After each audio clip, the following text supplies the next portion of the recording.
All right, so let's look at the carbohydrate recommendations for athletes.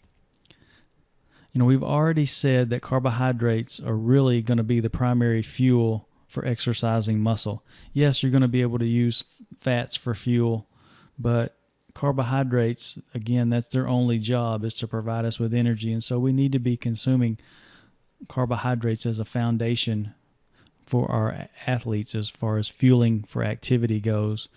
We know that the carbohydrates are stored as glycogen in the muscle and the liver, and we've already said the goal is to consume 45 to 65% of total calories from carbohydrates.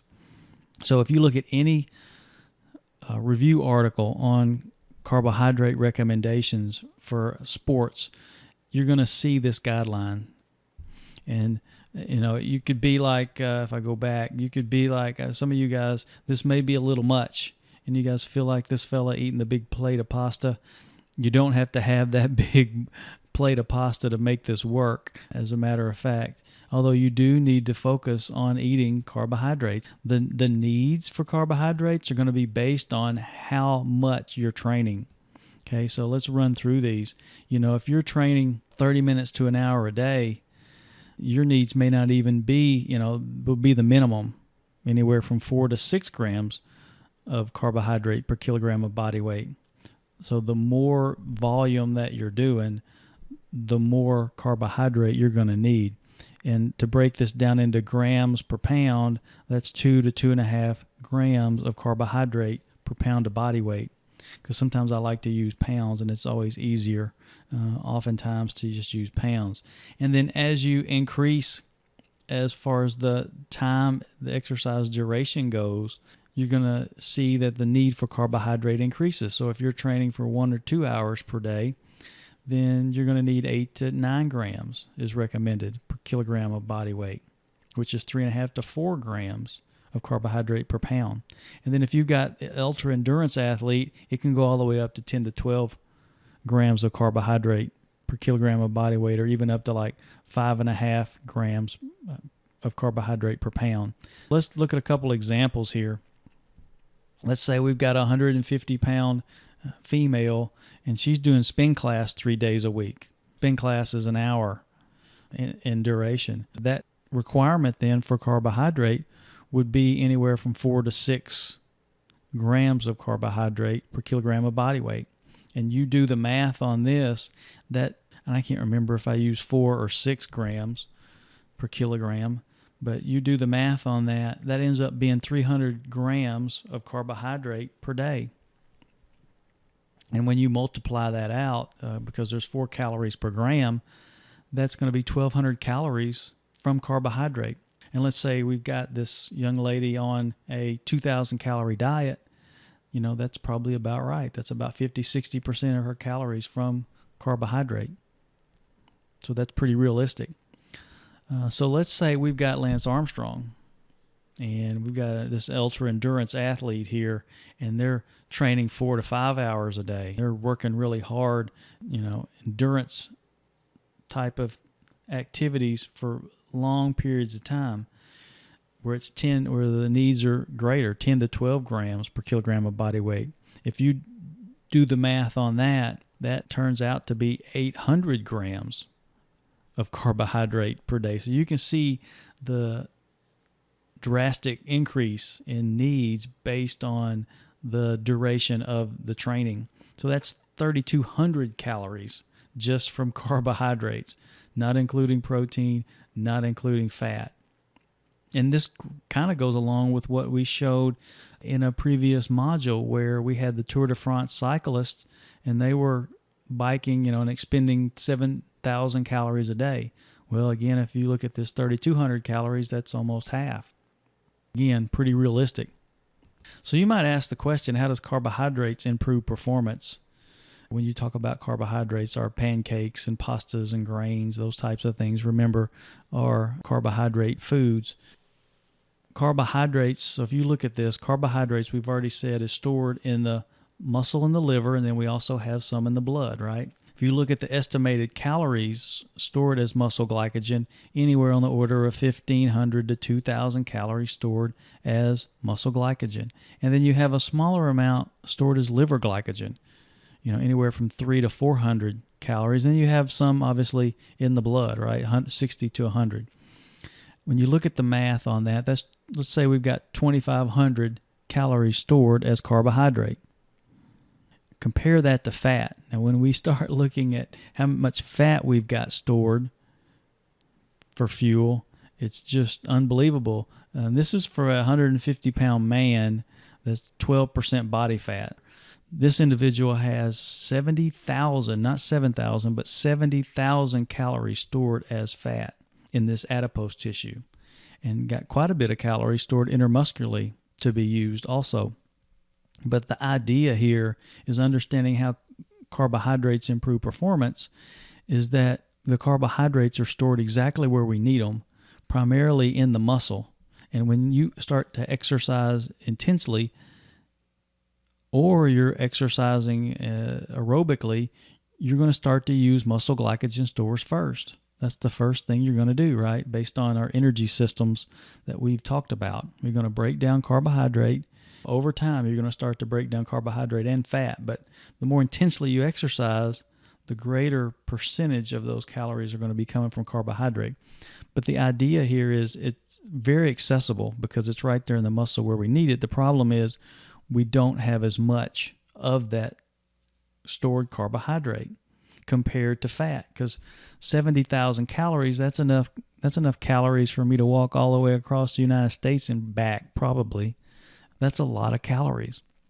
But the problem is it's less accessible because it's stored in the adipose tissue. And as we've talked about previously, you've got to take that triglyceride that's stored in the adipose tissue. You break down the fatty acid from that triglyceride.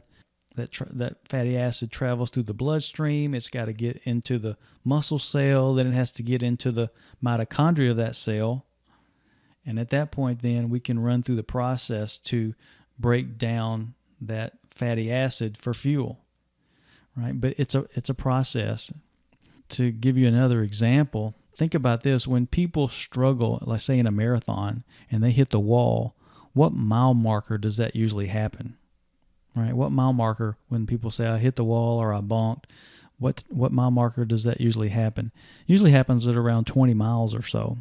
The reason for this, if you look, remember we said you burn about 100 calories a mile. That equates to about 2,000 calories of carbohydrates. The bonking or the hitting the wall coincides with the depletion of glycogen levels. And this is one of the things that happens when you train. You actually teach your body to burn fat as fuel more effectively, which helps conserve the glycogen stores. To get specific here, looking at glycogen stores, and I showed you this in the first module, where let's say we've got here 500 grams of stored carbohydrate as glycogen here in the muscle, and you got 150 grams here in the liver. So what tends to happen is as I exercise, I start to break down this muscle glycogen first, and then as I start to break down that muscle glycogen to a significant level, I'm having to take glucose from the blood and bring it into the muscle. And when that starts to become lower, we always have to maintain blood glucose levels. And so the liver then starts to be depleted. And at some point, when this process continues, muscle continues to decline. We have to feed and continue to break down the liver glycogen. At some point, it becomes depleted. And liver glycogen is the final storage depot for carbohydrate. When you run out of liver glycogen, that's when your exercise, your aerobic, your marathon training session or your race turns from a jog or a run basically to a walk. And then it can happen rather rapidly, where you're running along and you feel good, and all of a sudden you start to struggle. This has happened to me, where I've been in really peak shape, and for a number of different reasons, gone from a run to what I call a jog, to a slog, which I call it a slow jog, to a walk. I mean, it really can wreck your marathon, your race. Oftentimes they call a marathon the 20-mile warm-up and a 10K race. The people that are still running well at the 20-mile mark to the finish are the ones that do really well. But a number of reasons can cause this. One of my memorable moments, meltdowns, if you will, is when I was super fit training. I was prepared for this marathon, but I went out way too fast, faster than what I did in training. And so I burned through my muscle glycogen stores too rapidly. And I wasn't prepared for that. I was going out way too fast. That led to this issue of hitting the wall where I really struggled. And I severely slowed down in the last part of the race. I still did okay, but I didn't do nearly as well as what I could have. One of the things we know happens at all these endurance events in particular is that we have Gatorade. We talked about this in the introductory section. We have Gatorade, right? Gatorade is the perfect solution. It has fluid to maintain hydration levels. It has electrolytes as well as simple carbohydrates. And these simple carbohydrates go straight into the bloodstream to the muscle where we can then use that for fuel. More importantly, it conserves your liver glycogen stores. And I know this is a terrible drawing of a liver. It's really the case. And these endurance events have aid stations every mile. So you have access to these solutions. But the idea here is you really don't need to drink Gatorade and take some kind of supplement here to maintain these glycogen stores unless your exercise bout lasts over an hour and a half. Because that's when you really start to deplete your glycogen stores, is events and activities that last more than an hour and a half, whether it be endurance or a sport activity like football or basketball. This is usually not a problem because there are so many opportunities to consume the sports drinks during these games, right? You got timeouts, you got halftime, so there's a lot of opportunity there. I tend to focus more on the sports like the endurance sports where you got to get your fluids and your calories on the fly, and that becomes more of a challenge. And we'll talk more about this when we get into our next module in looking at the athlete's diet. But realize that this is one of the strategies that athletes will use to stave off that fatigue related to depletion of muscle glycogen stores.